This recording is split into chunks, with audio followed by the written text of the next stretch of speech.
آخر حسن کا جو تصور افلاطون نے اپنی خیالی ریاست سے لے کر اپنی دیگر سبھی تصورات میں ڈھونڈا ہے، وہ یہی توازن، تناسب اور آہنگ تو ہے۔ نیکسٹ جو ٹاپک ہے وہ روسی حیت پسندی ہے، اور اس کے آپ اسکرین شاٹ لے لیجئے گا۔ اور دونوں ٹاپک جو ہیں امریکی اور روسی حیت پسندی، یہ آپ کو میں ریڈ کر کے نہیں سناؤں گی۔ اس سے آگے جو کلیم الدین احمد کا کوشچن امپورٹنٹ ہے وہ میں آپ کو ریڈ کر دوں گی۔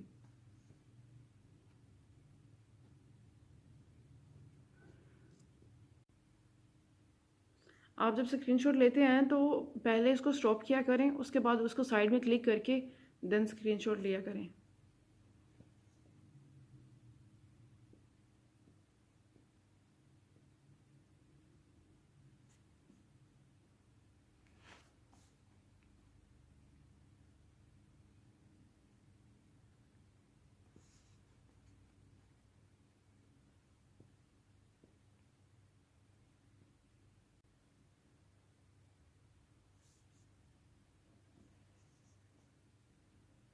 اس کوشچن کے بارے میں مجھے 2-3 لوگوں نے ریکویسٹ کی تھی، اور مجھے یہ تھا کہ میں آپ کو یہ مواد مہیا کر دوں، اس لیے بس جلدی سے ویڈیو بنانے کا سوچا۔ اس پہ کوئی میری ریہرسل نہیں، اور موسٹلی ایسا ہوتا ہے میں جب جس ویڈیو پہ زیادہ محنت کرتی ہوں یا تو اس پہ بنا نہیں پاتی ہوں، یا وہ پہلے ہی اس پہ کام اتنا کر لیا ہوتا ہے، بعد میں میرا بنانے کو دل نہیں کر رہا ہوتا، کچھ نیا ہو تو اس کو پڑھنے کا دل کر رہا ہوتا ہے۔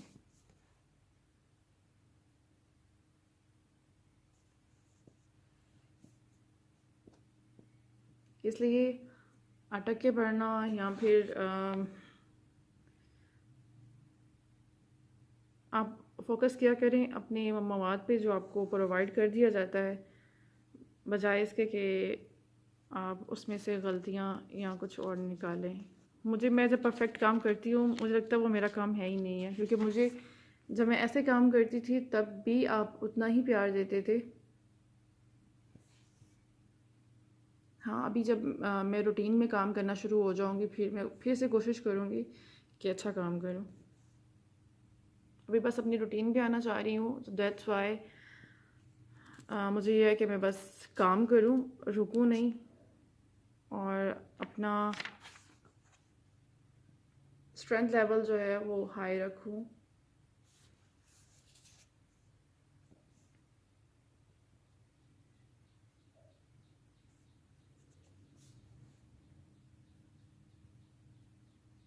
کلیم الدین احمد پروفیسر کلیم الدین احمد دنیائے ادب نقد میں نمایاں حیثیت کے حامل ہیں، ترقی پسند نقادوں میں بھرپور شہرت رکھتے ہیں۔ انہوں نے یوں تو بہت سے مضامین لکھے، شائع بھی ہوئے، لیکن ان کی اصل فکری متاع حیات 2 کتابیں ہیں جن پر ان کے تمام تر شہرت کا انحصار ہے۔ نمبر 1 پہ ہے اردو شاعری پر ایک نظر اور اردو تنقید پر ایک نظر۔ اردو شاعری پر ایک نظر جو ہے کے بارے میں صرف یہ کہا جا سکتا ہے کہ یہ کتاب مقدمہ شعر و شاعری اور ساکھوال میزانی کی تقلید میں لکھی گئی تھی۔ جس طرح حالی نے اپنے دیوان کا مقدمہ مرتب کیا، میزانی نے اپنی بلند پایہ نظم، ان کی نظم کا نام ہے انورٹڈ کاماز میں دن ہے کہ ناقدانہ مطالعہ میں سہولت کے لیے اس نظم کے دیباچے میں اپنا فارمولہ پیش کیا ہے۔ اردو تنقید پر ایک نظر کے مطالعے پر پروفیسر صاحب موصوف کی 2 خصوصیات نمایاں ہوتی ہیں۔ ایک تو یہ کہ وہ اس شخص کو کسی طور پر بھی نقاد تسلیم کرنے پر آمادہ نہیں جس نے شاعری اور تنقید کے بنیادی مسائل پر کوئی بحث نہ کی۔ جناب مولوی عبدالحق صاحب عملی تنقید کے اصول سے واقف ہوئے اور ان پر حرف بحرف عمل کرنے کے باوجود محض اس سبب سے کامیاب مبصر تو ہو سکتے ہیں مگر نقاد نہیں، کیونکہ انہوں نے اصل نقد پر 2 صفحے کا کوئی چھوٹا سا مقالہ بھی نہیں لکھا۔ یعنی کہ جو تنقید کر رہا ہے، جو اردو تنقید پہ کچھ لکھ رہا ہے یا اردو شاعری پر، تو اس کو پہلے اس کے بارے میں کچھ اصول پتہ ہونے چاہیے، اس کو وضع کرنا چاہیے اپنی قارئین کے لیے، اور یہ بتانے کے لیے کہ ہاں جی وہ اس چیز کے بارے میں جانتا ہے جس کے بارے میں وہ لکھ رہا ہے یا تنقید کر رہا ہے۔ جو باقی پیرا رہتا ہے آپ اس کو بھی ریڈ کر لیجئے گا۔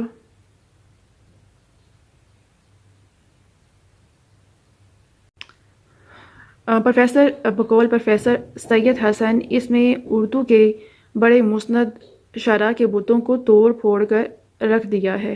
ایسا معلوم ہوا کہ دکان شیشہ تراشی میں کوئی مست بیل آ گھسا ہے کہ جس نے توڑ پھوڑ کر دی ہے۔ اس میں کوئی شک نہیں کہ کلیم الدین مغرب سے مرغوب دکھائی دیتے ہیں۔ وہ انتہا پسند مغرب زیادہ پڑھے لکھے شخص ہیں۔ انہوں نے مغربی ادبیات مفکرین مغرب کا بطور مطالعہ کیا، مگر اس عمیق مطالعے سے وہ کچھ کام نہیں لیتے بلکہ ان پر منفی اثرات ہی مرتب ہوئے۔ ایسا معلوم ہوتا ہے کہ کلیم الدین احمد نے مشرقی ادب کو ادب ہی نہیں سمجھا۔ اردو اور فارسی شاعری ان کے نزدیک ایک دفتر بے معنی ہے جسے دریا برد کرنا ہی بہتر ہے، لیکن کہ دریا میں بہا دینا ہی بہتر ہے۔ جس موضوع پر بھی انہوں نے قلم اٹھایا بس لاٹھی لے کر پیچھے پڑ گئے۔ جس طرح ایک دشمن جان کے لیے وہ جو بھی کہنا ضروری سمجھتے وہ سب کچھ انہوں نے مشرقی ادب اور بالخصوص اردو شاعری نثر اور تنقید کے لیے دل کھول کر کہا۔ یعنی کہ وہ شاعری اردو اور نثر کو برا بلا ہی کہتے رہے، اور جیسے کوئی دشمن کسی پر لاٹھی اٹھاتا ہے اور جو کہنا چاہتا ہے وہ کہہ دیتا ہے، اس طرح کلیم الدین احمد نے ان کے اوپر لکھا۔ کلیم الدین احمد اپنی دونوں کتابوں میں مشرقی ادب کو تنقید کا نشانہ بے دردی سے بناتے ہیں، جبکہ انہوں نے اردو ادب کا مطالعہ معلوم ہوتا ہے کہ بہت ہی کم کیا ہے انگریزی ادب کے مقابلے میں۔ اس لیے ان میں بے اختیار عدم توازن نمودار ہوا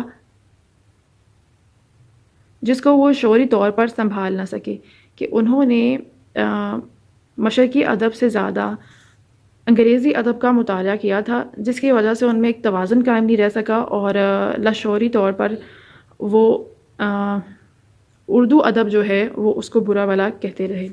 اردو تنقید پر ایک نظر کی ابتدا ہی انہوں نے ان الفاظ میں کی ہے: اردو میں تنقید کا وجود محض فرضی ہے، یہ اقلیدس کا خیالی نکتہ ہے یا معشوق کی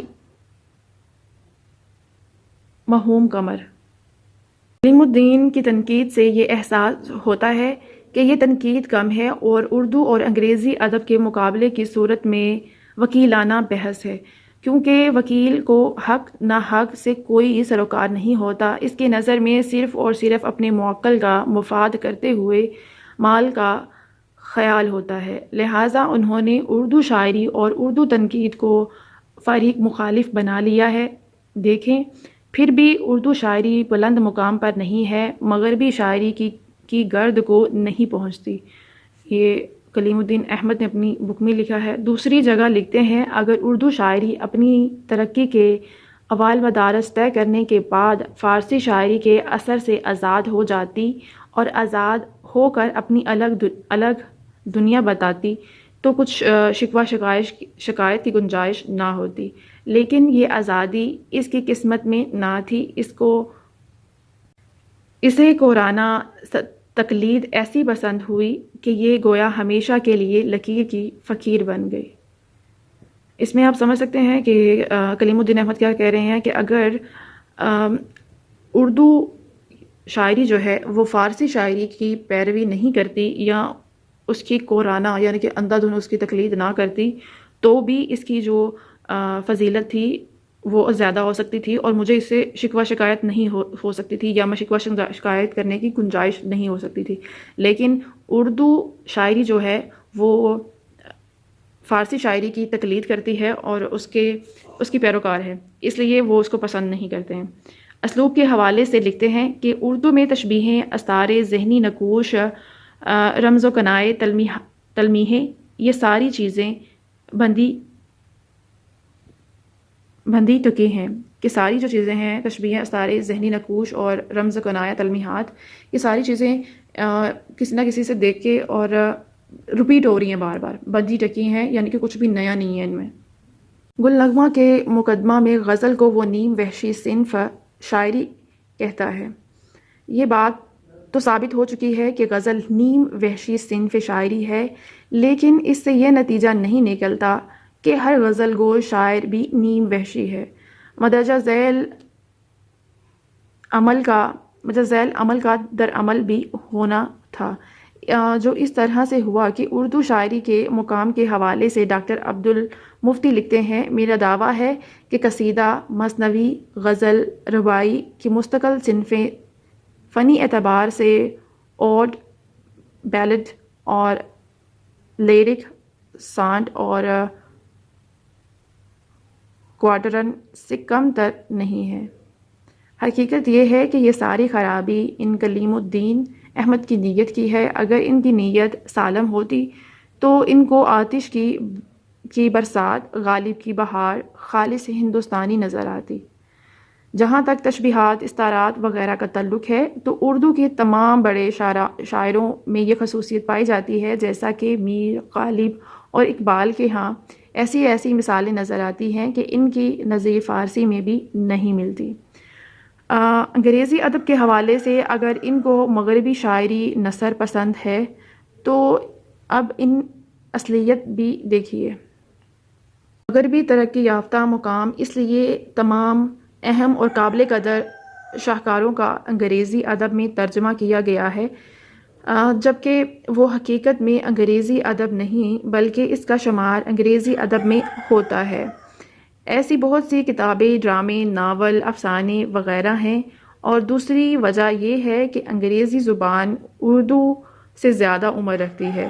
اس کے ساتھ ساتھ انگریزی بولنے اور سمجھنے والوں کی تعداد بہت ہی زیادہ ہے، مگر ان وجوہات کے باوجود اردو ادب انگریزی ادب کا مقابلہ کرتی دکھائی دیتی ہے۔ یہ چیزیں کلیم صاحب کو نظر نہیں آتی۔ اگر اردو غزل نیم وحشی ہے تو جان ڈان کی شاعری نظر نہیں آتی، جس میں سوائے جنسی رجحانات کے کچھ بھی نہیں۔ یہ طے ہے کہ پروفیسر کلیم مغربی ادبیات سے بہت زیادہ متاثر ہیں، جس کی وجہ سے مشرقی ادب ان کے نزدیک کوئی اہمیت نہیں رکھتا۔ وہ شعر ادب کو انسان کی بہترین دماغی تحریکات کا نتیجہ اور آئینہ دار قرار دیتے ہیں، کیونکہ ان کا خیال ہے کہ شاعر اپنے زمانے میں سب سے زیادہ قوت ادراک کا حامل ہوتا ہے۔ ان کے نزدیک شاعری صرف جذبات، احساسات کا ہی نام نہیں بلکہ غور و فکر کے بعد خارجی حالات سے پیدا شدہ خیالات کو عقل، شعور کی روشنی میں پیش کرنا بھی ضروری ہے۔ وہ اسے ہی درست شاعری قرار دیتے ہیں۔ وہ سائنس اور فلسفہ سے زیادہ شاعری کو زندگی سے ہم آہنگ تصور کرتے ہیں۔ بقول ڈاکٹر عبادت بریلوی، کلیم الدین احمد کے ہاں حقیقت اور انیت برسر پیکر نظر آتی ہے، اور وہ ان دونوں کے بیچ میں معلق ہو کر رہ جاتے ہیں۔ ان کے نزدیک سیاست اور ادب میں کوئی تعلق نہیں۔ ان کا دعویٰ ہے کہ ادب کا تعلق دماغ سے ہے، پیٹ سے نہیں، جبکہ سیاست کے سارے ہنگامے اسی پیٹ کے دم سے ہی ہیں۔ کلیم الدین اس بات کی کوشش کرتے ہیں کہ شاعری کے صحیح نظریے کو اپنائیں، لیکن ان کی طبیعت کا انتشار انہیں اس جگہ برقرار نہیں رہنے دیتا۔ نتیجہ یہ ہوتا ہے کہ ان کے تنقیدی نظریات میں تضاد کی کیفیت پیدا ہو جاتی ہے، کہیں کہیں اپنے ہی قائم کیے ہوئے اصولوں کی مخالفت، اور مشرق کی ہر بات کو برا بلا کہنے کی خواہش ان کی تنقید کو تنقیص کا رنگ دے دیتی ہے۔ تنقیص وہ تنقید جس میں صرف نقص ہی نکالے جائیں، اور اصل تنقید وہ ہوتی ہے جس کے اچھے اور برے پہلو دونوں کو آپ مد نظر رکھیں اور فیئر ڈیسیجن دیں اور فیئر رائے دیں اپنی۔ یہ نہیں کہ اگر آپ اس میں جانبداری سے کام لیں اور صرف اس کی برائیوں پہ یا صرف اچھائیوں پہ نظر ہو آپ کی۔ کلیم الدین احمد کی آراء کو سرسری طور پر رد کر دینا مناسب بھی نہیں ہے، کیونکہ انہوں نے مشرقی ادیبوں اور شاعروں سے غور و فکر، محنت، حقیقت کا سامنا کرنے کا مطالبہ ہے اور فرضی حصے کہانیوں کو چھوڑنے کا کہا ہے، کیونکہ ہماری ساری مثنویاں عشق پر بنیاد رکھتی ہیں۔ اس کے علاوہ بھی بہت کچھ ہے، جیسے ملٹن نے 11 کتابیں جنت سے اخروج کے حوالے سے لکھی ہیں، یعنی کہ جنت سے نکلنے کے حوالے سے لکھی ہیں ملٹن نے 11 کتابیں۔ ایسی شاعری بھی ہو سکتی ہے جس کی بنیاد اقبال کی ہے، لہٰذا ہمیں غور و فکر کرنے کی ضرورت ہے، کیونکہ نکات وہی ہے جو غلطیاں بتائے۔ اپنا بہت خیال رکھیے گا، دعاؤں میں یاد رکھیے گا۔ اور اس میں میں آپ کو بتانا چاہوں گی کلیم الدین احمد کی بایو ڈیٹا، اس سے ریلیٹڈ یہ ایک پیرا ہے، آپ اس کو بھی لکھیے گا اور کوشچن کے اسٹارٹ میں اس کو آپ پٹ کر سکتے ہیں، جو کہ کافی انفارمیٹیو ہے۔